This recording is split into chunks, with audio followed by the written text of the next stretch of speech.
So this is the banjo picking part of our show. I never like cranking an engine over that's sat for a long time like this.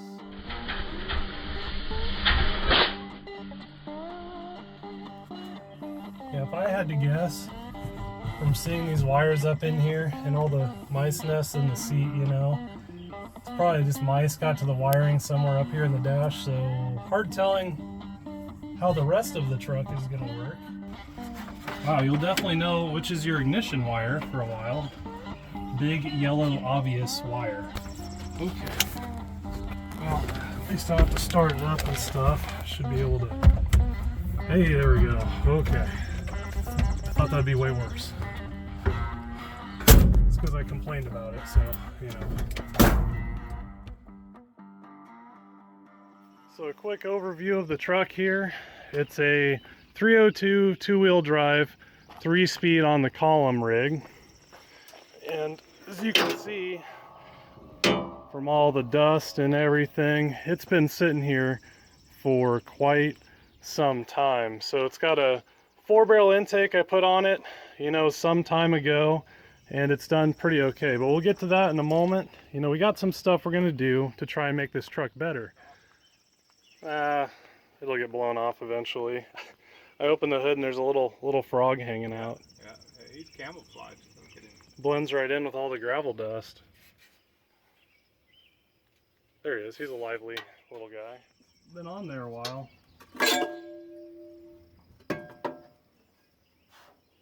Stayed clean inside though.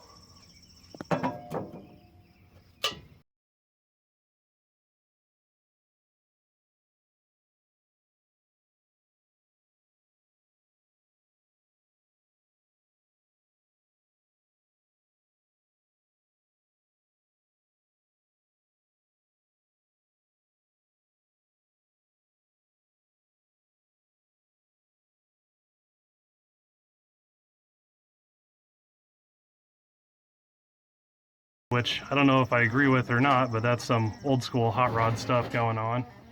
Alright, so we have the Quick Fuel 450 all out of the box here, and you can see that the Venturis are very small, which is going to lend itself really good for low end torque. Now it's a misconception that 2 barrels are actually more efficient than 4 barrels. You know, 2-barrel 500 CFM, all of that 500 CFM is coming from the primary throttle blades.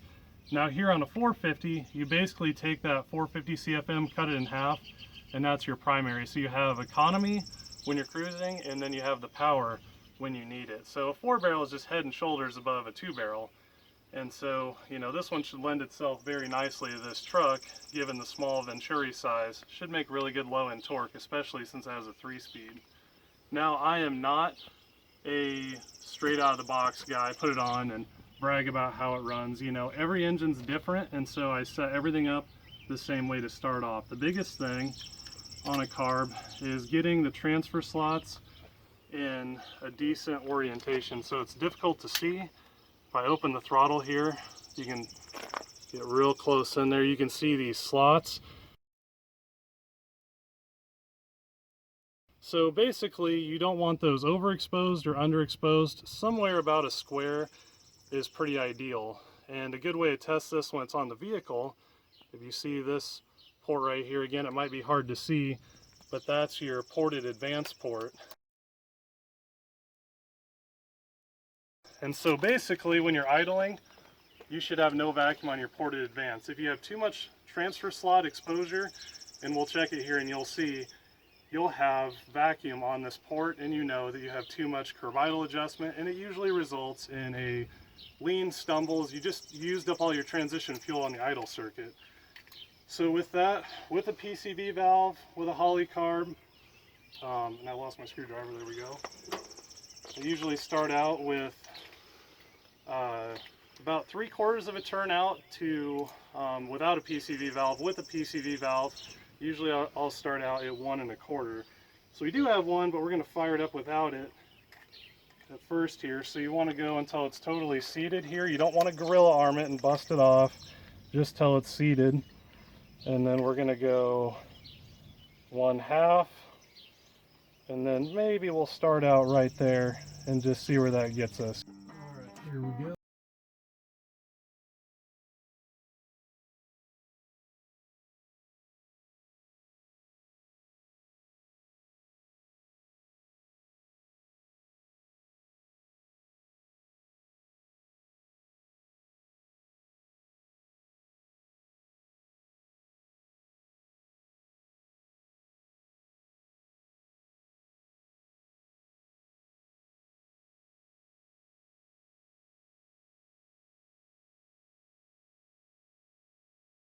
Banjo picking part of our show. I never like cranking an engine over that's sat for a long time like this. It just takes a while to get oil around and fuel up to the engine. You're just cranking it dry essentially. So normally my wife's a veterinarian and I have a syringe, but instead we have this menagerie of things. That's probably good. Just a little bit, enough to get the accelerator pump thinking. That's probably good enough to get it to fire up.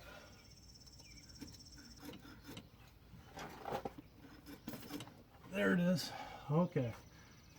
We have an accelerator pump, so in theory, it should fire right up. If the ignition that I haven't looked at isn't super corroded from sitting all this time. It is a retrofit Pertronix Igniter 3 unit, so it's not like it'd be corroded up like points, but it's very humid in Iowa and there's a good chance the cap and rotor are corroded, but this thing's pretty brittle, and so we're just gonna try it. So I don't want to mess with it unless I have to, but I'll probably have to. We'll see. I'll just run the throttle here, don't touch the gas. When you're all ready, I'll tell you when to crank. Oh, I'm gonna get hit with so much dirt from this fan. All right, roll it over.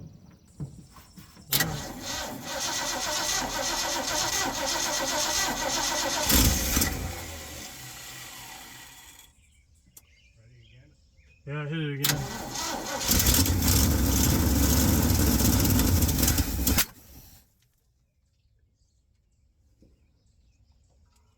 It's pretty wild.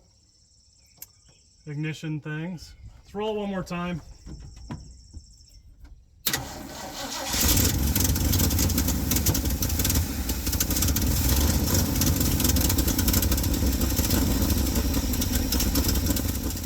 Also, check this out. It's got a pretty gnarly ignition thing going on. Here's a tachometer bouncing all over the place. So, yep, let's pull the cap off and have a look. Something's not quite right there clearly either. So I got the cap popped off here. It's pretty corroded. No surprise here with Iowa humidity. There's our Igniter 3 retrofit module, which is had this thing around, this distributor around for probably 12 years, and that same module's been in it. It's been in a couple different vehicles at this point. Ended up in this one a while back, but anyway, we're gonna try and scratch that out. Hopefully we didn't finally lose our ignition module. That would be sad. All right, clean-ish. Enough to rule that out as the issue. Definitely seems like some ignition anomaly is going on here. I thought I had it on camera, but I apparently wasn't recording the thing. So there's something going on with this truck from sitting for so long. When the key's on, it does have 12 volts, which the resistive lead's been bypassed for this with the Igniter 3 module. So anyway, it seemed fine, and when it was running, you know, you saw in the tach, like I could tell that that's an ignition issue with the module to some degree. So long story long, you know, I took out the multimeter and I probed it and I saw my voltage just dipping out once in a while. It's doing very weird stuff on the coil. And so what I did is I just ran a wire directly to the coil from the battery here, and then it seems to run okay. So actually, I didn't plan on doing like full revival style on this thing, but I guess that's what we're doing. Lucky enough, I thought it was the ignition module that was bunk, so I'm glad that's not the case. All right, so we'll roll the engine over, and if I got my battery cable hooked on decent, it should fire up. There we go, kind of. Oh, look at that.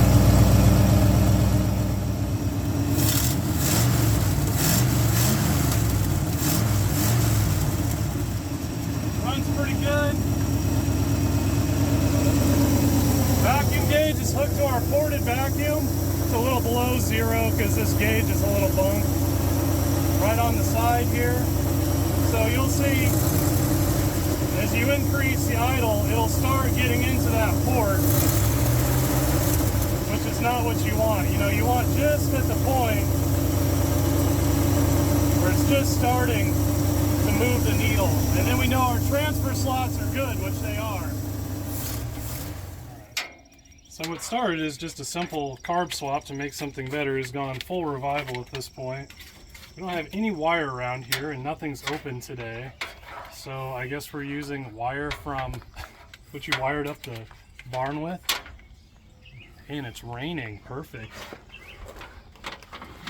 As is tradition. Wow, you'll definitely know which is your ignition wire for a while. Big yellow obvious wire.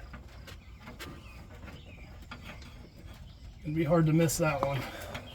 Yeah, if I had to guess, from seeing these wires up in here and all the mice nests in the seat, you know, it's probably just mice got to the wiring somewhere up here in the dash, so hard telling how the rest of the truck is gonna work. But at least we can have some resemblance of ignition. All right, so after laying under the dash and running a very ugly yellow wire, full revival style at this point, I'm gonna do nothing and just roll the engine over. Of course, that works great.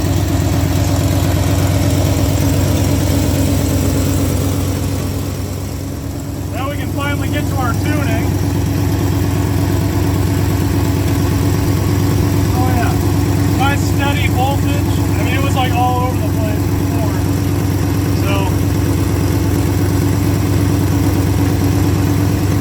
get some timing in it. Should be pretty good.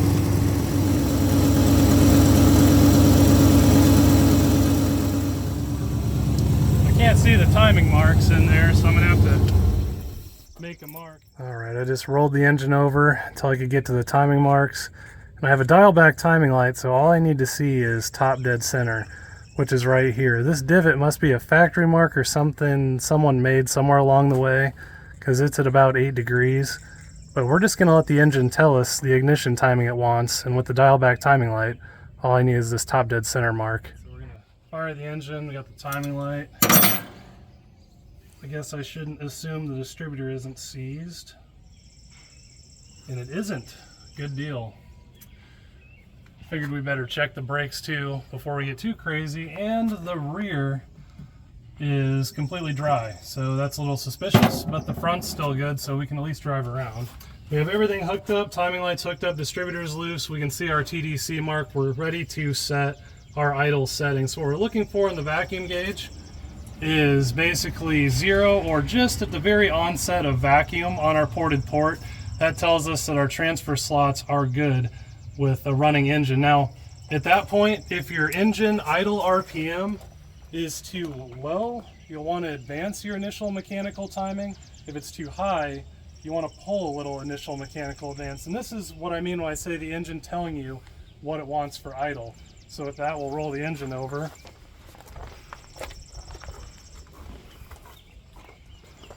It's annoying how much better it does, you know, when the ignition wire actually works. There we go. We have no vacuum on our ported port here, which is what we want for doing this. Get a reading on our ignition timing.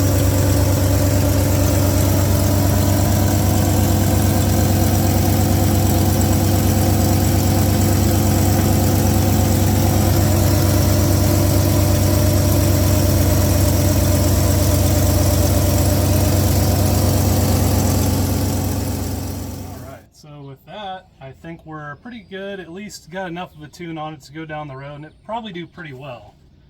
A lot of folks would probably just leave it, but I'm kind of a perfectionist, so I'm sure I'll change something along the way. Very excited to see what this truck does with a correctly matched carb on it. There we go, you can't even tell it's there. Still looks farm fresh, what do you know? First time moving in at least a couple years, maybe 3 years here.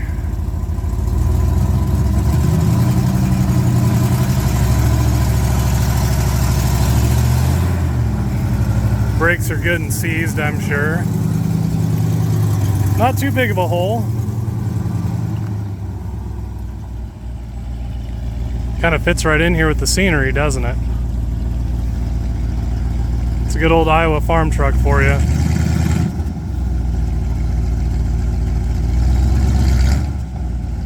Remembering how to drive a 3-speed on the column, I see. That's still reverse. Still reverse. Well, we made it about this far, and then we popped our linkage off of our column 3-speed. So that's fun.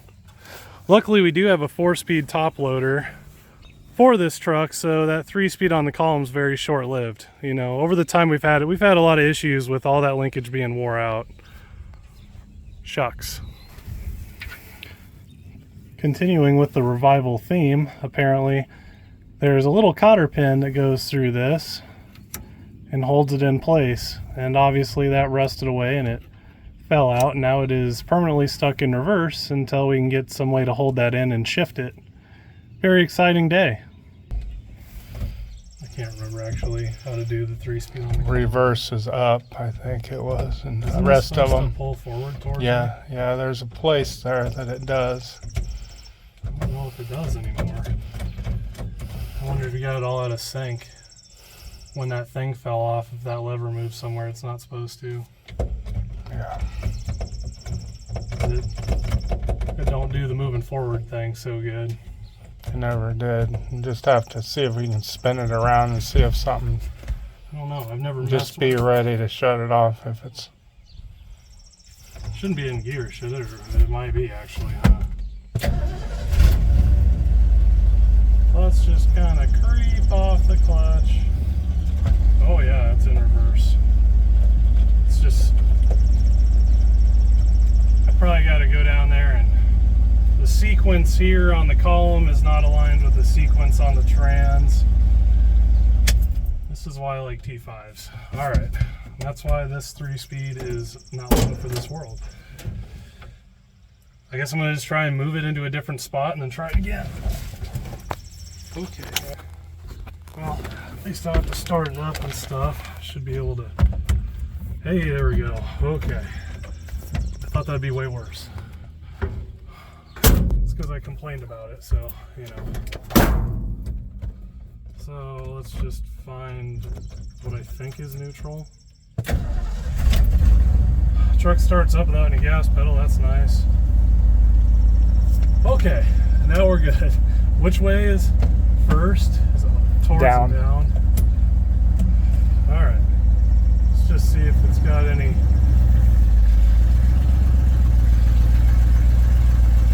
Oh yeah, it just like floats right off of it. I'll tell you, the beauty of a small 4-barrel is unrivaled. Oil pressure is good, alternator is good, temp's good, everything's good.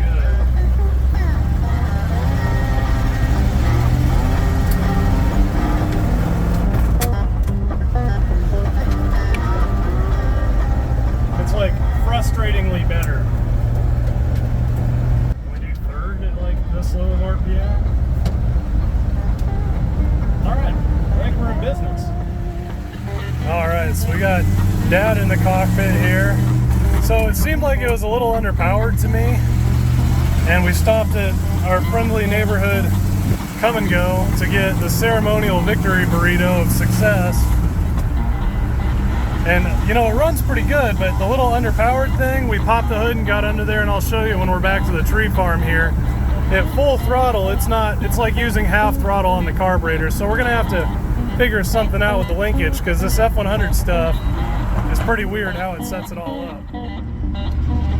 So anyway, I think we're through the worst of it now, get our throttle figured out, but you know, now we're just out here having a good time. All right, so taking a look at that not having full throttle thing, more often than not, I do see this pretty often, surprisingly, on folks' engines when they install an aftermarket carb.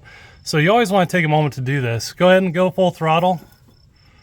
So there we have full throttle on the pedal, and you can see we're getting like maybe just past half throttle with the linkage here. You can see we got all this extra distance we can go. So anyway, we need to do something with that linkage, or else it's I don't know, you have like half the carb that you have now. All right, with the air filter off, you can really see what's going on here. We just messed around with our linkage, put a little extra bend in it and everything, and now I'd say we have 98% throttle here on full travel of the throttle cable that was, you know, part of the truck, which is just wild. Look at all this crazy stuff they did back in '69. I have a 74 and it's like way simplified. But it does work if you get some linkage that works out. It's kind of weird because it pushes instead of pulls, but anyway, it'll be doing its job now. Now what's funny about this truck is it's super similar to most people's old vehicles with 3-speed automatics and things. You know, if you had a big carb on this and you stomped on it, I mean, the CFM demand of an engine is dependent on RPM. So if all of a sudden you have the thing wide open at lower RPM, you know, it can't use the CFM that the carb can provide. Your Venturi speed slows way down, and then cars just fall on their face. And, you know, this is just the scenario why everyone doesn't like carbs. It's just everyone's way over carbureted for what they're trying to do. Now, if you have a 5-speed or a 6-speed with 373 out back, you can get away with a lot bigger carb without losing anything on the low end. But you know, you lose so much on the low end that anything you gain on the top end from an oversized carb just really isn't worth it. So this 450 is doing great on this truck. Cruise is nice. It's actually pretty quiet for being a straight pipe truck, so you know you're getting really good fuel economy with it. And I mean, the throttle response is really good and crisp, even though we only have 3 gears in a pretty small V8, the 302 V8, and a big, heavy F100. So, you know, it seems like common sense, but it's just not what's been perpetuated online and on TV for years. So it's kind of been lost with time, all of this tech and knowledge. So anyway, I don't know. I mean, it just does pretty good. I don't know why you'd want it any different.